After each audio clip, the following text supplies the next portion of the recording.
السلام عليكم ورحمة الله وبركاته. كنال كان يوتيوب هاي تنشير channel أصحابتك وحرنا قيمها بدن اسكسو نقد ونكسن. waxaan halkan hambaliyo uga dariyaa Cabdirasaaq Khaliif oo ku guuleystay inuu hogaamiyo baarlamaanka Soomaaliland 5 sano soo socota taas oo ku guuleystay Yaasiin Faratoon. Yaasiin waa hambaliyay waana soo dhaweeyay arrinkaas oo shacabku aad iyo aad ugu dhigtaagayeen wax ka soo bixi doona labada dhinac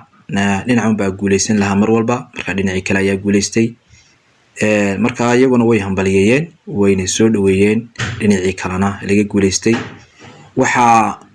la yaab leh oo cajiib ah madaxweynaha Soomaaliland ee qaranka sidoo arrinkaas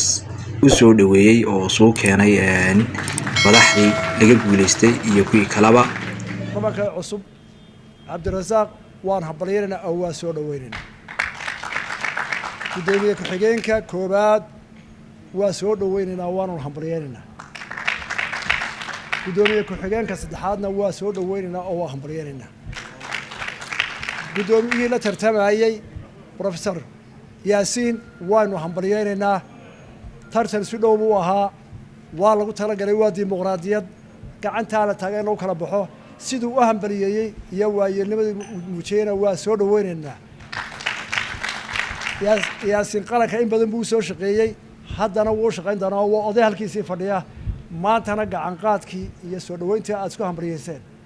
qaranka u hirsan dhamaantiin waan ku hambaliyanayaa